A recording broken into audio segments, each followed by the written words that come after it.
A definição sobre o que é o Bitcoin, para que ele funciona, para que ele serve, vem se alterando ao longo dos anos, obviamente. No começo, muita gente achava que era simplesmente uma moeda de transação na internet e depois começou a ser entendido como, de fato, um substituto ao sistema financeiro tradicional que a gente conhece hoje. Também começamos a ver pessoas e até mesmo instituições como a própria BlackRock citando que o Bitcoin poderia ser de fato uma alternativa de investimento, ou seja, um método para você diversificar em relação ao risco global, risco geopolítico e até mesmo risco financeiro do sistema financeiro tradicional. E é sobre isso que a gente vai discutir nesse vídeo de hoje, sobre como o Bitcoin pode se posicionar como um protetor, como uma proteção a riscos geopolíticos e talvez como ele pode ser ainda melhor do que o próprio ouro, que é o ativo principal mais utilizado quando a gente fala em relação a se proteger contra riscos globais, riscos políticos, riscos econômicos como um todo, e que vem sendo utilizado aí há centenas de anos. Nessa análise que a gente vai trazer hoje, ela é mais focada na capacidade do Bitcoin de rentabilizar ao longo do período e ver como é que diferentes períodos de tempo interagem dentro da rentabilização, dentro do desempenho do preço do Bitcoin e do ouro, e como a gente pode se posicionar aqui em cada um desses ativos, qual é o ativo mais interessante para esse tipo de perspectiva de proteção. Mas antes disso, antes de eu trazer os gráficos, como sempre a gente traz diversos estudos aqui na parte mais estatística, utilizando análise de dados em si, e se você ainda não é inscrito aqui do canal do Block Trends, tá perdendo todos esses materiais que a gente publica aqui semanalmente, tá? Então aproveita, se inscreve aqui no canal, deixa o seu like e também ativa o sininho para você ficar recebendo notificações quando a gente publicar materiais de análise como esse aqui que a gente vai abordar no vídeo de hoje. E obviamente todo esse material que eu vou mostrar aqui para vocês até o final do vídeo foi inicialmente publicado lá no Block Trends Pro, que é a nossa plataforma educacional e é onde a gente traduz aí o mercado, onde a gente explica todas as movimentações de mercado através de relatórios, através de análises diárias, através da nossa própria carteira de investimento em Bitcoin e através de diversos materiais educacionais como cursos e outras coisas que a gente tem lá à disposição, tá? Se você quiser conhecer mais sobre o nosso material, eu vou deixar no primeiro link da descrição e também os nossos outros links para os grupos fechados e todos os materiais que a gente possui. Eu ainda vou falar mais sobre isso ao longo do vídeo, tá? Mas para a gente avançar aqui na conversa rápido e não se estender mais em relação a isso, o que eu tô falando é justamente sobre riscos geopolíticos, tá? E quando a gente aborda riscos geopolíticos, existem diversas formas da gente compreender isso e tem vários tipos de eventos que impactaram, que alteraram dentro do próprio mercado, tá?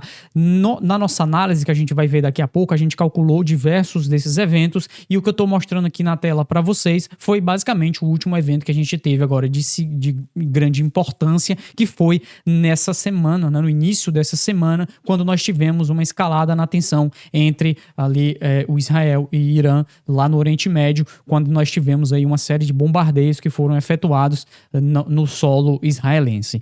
Esse tipo de evento, por mais que não tenha muito relação direta com o próprio Bitcoin, o Bitcoin continua produzindo blocos, continua funcionando, continua sendo transacionado e não teve grande alteração naquilo que é a rede como um todo, ela impactou diretamente na precificação e é justamente isso que eu estou mostrando aqui na tela para vocês. Aqui nós temos basicamente o preço do Bitcoin, deixa eu colocar aqui no início da segunda-feira, nós temos o preço do Bitcoin em preto, tá? Então aqui começa no dia, na 1h da manhã da segunda-feira agora nós tivemos, e basicamente o preço do Bitcoin em relação ao ouro, ao S&P 500 e a Nasdaq, tá? O que a gente consegue ver é que no primeiro momento praticamente todos os ativos sofreram um impacto negativo aqui, tá? Na segunda-feira em específico, mas logo depois aqui a gente consegue perceber que na terça-feira o ouro já estava subindo ali mais ou menos 0,20%, ele se manteve estável aqui nessa faixa, enquanto o Bitcoin acabou caindo significativamente, aí caindo mais de 7,4%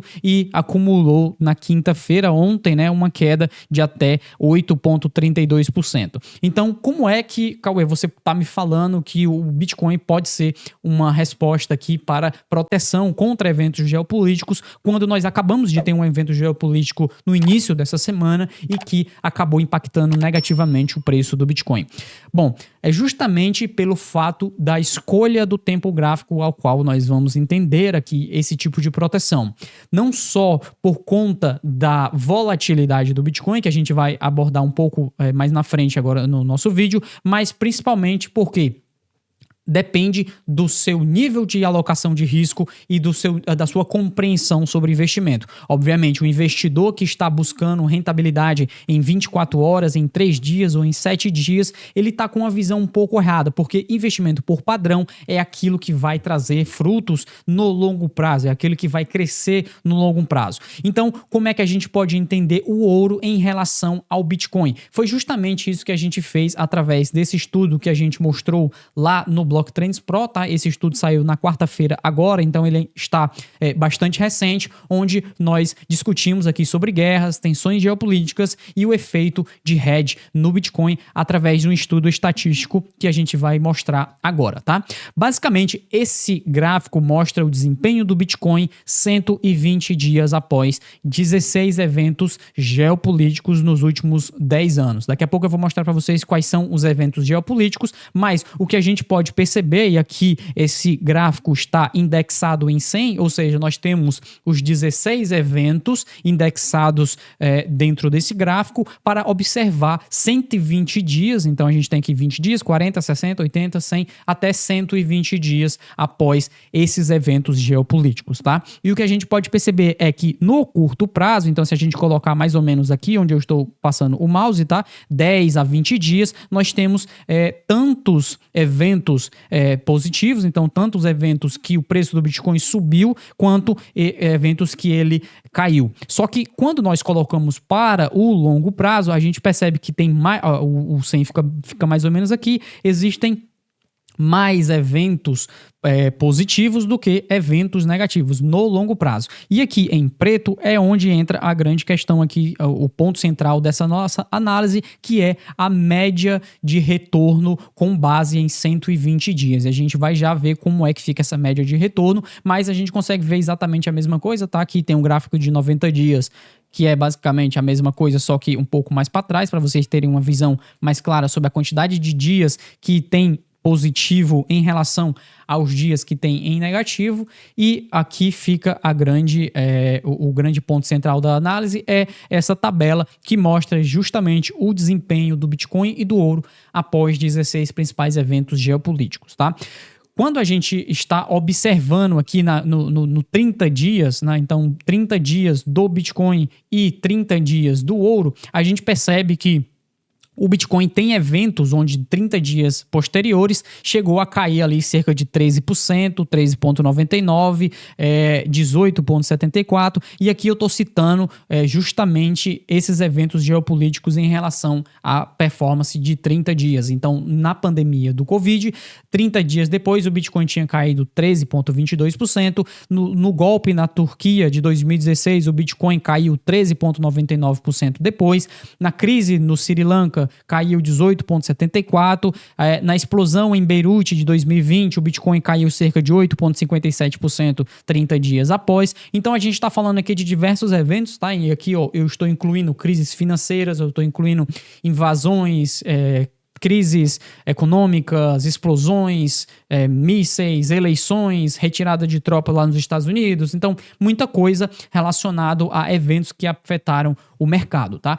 E basicamente, quando a gente olha o ouro caiu cerca de 0,5 em média nos primeiros 30 dias desses eventos, tá? Enquanto o Bitcoin rentabilizou aí cerca de 6,62% nos 30 primeiros dias após esses eventos. Obviamente, se você olhar nas primeiras horas, tá? Então, se você olhar aqui nos primeiros dias, você vai ver que o Bitcoin, de fato, ele tende a repetir esse tipo de padrão aqui, caindo bastante nos primeiros dias. A gente teve esse evento na segunda-feira, passaram aí basicamente 3, 4 dias após esse impacto que houve dentro do mercado e, de fato, o Bitcoin está sendo penalizado. Mas quando nós observamos os retornos de 90 e até de 120 dias, e aqui eu estou olhando retornos médios do Bitcoin 120 dias após esses grandes eventos que impactaram o mercado, nós temos uma rentabilidade média de 28,4% 120 dias após esses eventos, enquanto o ouro rentabilizou menos 0,04% em média após esses eventos. Obviamente, nós estamos falando que a ideia principal do mercado, e que isso já é comum de se ouvir há muitos e muitos anos, é que o ouro é de fato uma proteção pela sua baixa volatilidade. Então, nesses cenários de crise, ele em média tende a não a variar muito, não ter grande volatilidade durante esse período e às vezes até se valorizar. Isso é de fato, nós conseguimos comprovar isso dentro da nossa análise. Entretanto, 120 dias após ter uma rentabilidade de 0,04, ou seja, praticamente nenhuma, não ter variado praticamente nada, isso nos traz a perspectiva de que, ok, o ouro conseguiu evitar a volatilidade, conseguiu evitar que o investidor perdesse dinheiro, mas quando nós ajustamos esses retornos à inflação de preços ou ajustamos esses retornos à expansão da base monetária, nós percebemos que esse nível de retorno não é o suficiente para evitar que o investidor perca o seu poder de compra. Então, por um lado, nós estamos protegidos aqui com o ouro, estamos protegidos da volatilidade e protegidos dessas quedas de curto prazo que acontecem, mas, por outro lado, nós ficamos completamente desprotegidos em relação à perda do poder de compra. E é aqui que entra a grande distinção em relação ao Bitcoin e ao ouro. Nós vemos que no longo prazo, então 30 dias, 90 dias e até 120 dias, que nós obviamente poderíamos aqui até discutir sobre se isso é de fato longo prazo, não é? Então a gente está falando de alguns meses após o evento, talvez longo prazo seria alguns anos após o evento, mas nós conseguimos perceber que o Bitcoin tende a rentabilizar acima do ouro em todos esses, na média de todos esses eventos aqui que ocorreram, tá? E obviamente eu poderia ter pego outros eventos, estendido um pouco mais, mas eu escolhi aqui 16 principais eventos que impactaram o mercado nos últimos 10 anos. Agora, obviamente, tudo isso daqui não vai funcionar da mesma forma para todas as pessoas. Por quê? Porque nós precisamos entender o ponto de volatilidade. E volatilidade nem sempre é sinônimo de risco, tá? Volatilidade, por mais que o mercado tradicional acredite que volatilidade é a única forma de você compreender risco, ou seja, tem mais volatilidade, tem mais risco, na nossa opinião, não é totalmente verdade, porque a volatilidade no Bitcoin, ela não é um erro do sistema, do seu ativo, ela é de fato como o Bitcoin tem crescido ao longo do tempo. E volatilidade, por mais que muita gente ache ruim volatilidade para baixo, todo mundo adora volatilidade para cima. Então a grande questão fica aqui em que tipo de alocação e em que tipo de disposição ao risco o investidor possui nesse momento. A proteção que ele quer é somente não variar de preço, ou a proteção que ele quer é de fato proteger o seu capital contra o poder de compra e também ganhar dinheiro, né? Então fazer mais capital, gerar mais capital ao longo do tempo. Se essa for a perspectiva, o Bitcoin de fato tem sido uma escolha muito mais superior ao ouro. Mas, obviamente, se a ideia for volatilidade, e aqui eu tenho um gráfico em laranja da volatilidade do Bitcoin e em azul da volatilidade do ouro. E obviamente, preto é o preço do Bitcoin. Eu posso até retirar aqui o preço do Bitcoin para a gente focar somente na volatilidade do Bitcoin e do ouro. Nós percebemos que a volatilidade do Bitcoin, por mais que venha caindo aos poucos, tá? Então você pode ver que a volatilidade do Bitcoin ela tem ficado menor ao longo do tempo, ela ainda nesse momento é bastante superior do que a volatilidade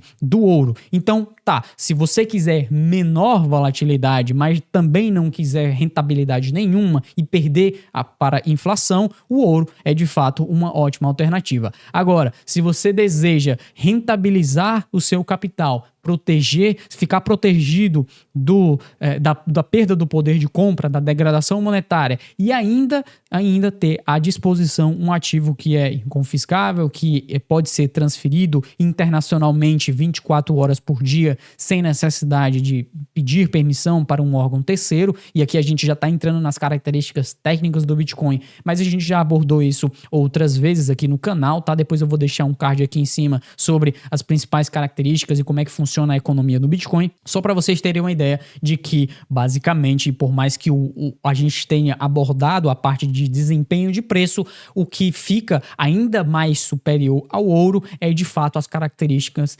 técnicas também. E é isso que a gente tem explicado para os nossos assinantes lá no Block Trends Pro, trazendo essa perspectiva sobre como alocar no Bitcoin ao longo do tempo para atravessar esses eventos que costumam surgir todos os anos, tá? Então pode ser uma quebra de um banco, pode ser um míssil que caiu em algum lugar, a eleição de um país de alta importância. Então todos esses eventos, por mais que impactem na precificação dos ativos e na precificação do Bitcoin, nós continuamos ensinando lá no Block Trends Pro que o Bitcoin ele tende a se valorizar no longo prazo, e saber alocar nesses períodos é justamente a parte mais importante, tá? Eu vou deixar aqui no primeiro comentário fixado um link para o grupo no WhatsApp Bitcoin Only, onde a gente está discutindo sobre Bitcoin diariamente e trazendo informações atualizadas. E se você deseja conhecer uma plataforma para comprar Bitcoin ou para negociar Bitcoin, tanto no mercado futuro quanto no mercado spot, nós estamos utilizando a plataforma da Bybit aqui no Block Trends, e é a plataforma que nós recomendamos. Eu vou deixar o link aqui na descrição também, tá? E, obviamente, não se esqueça de deixar o seu like aqui nesse vídeo pra gente continuar compartilhando esse tipo de material. Se inscreva aqui no canal e deixe o seu sininho ativo para receber notificações quando nós publicarmos mais materiais como esse. Muito obrigado para você que esteve me assistindo. Lembre-se que Bitcoin é para o longo prazo, e a gente se vê no próximo vídeo aqui do Block Trends. Tchau!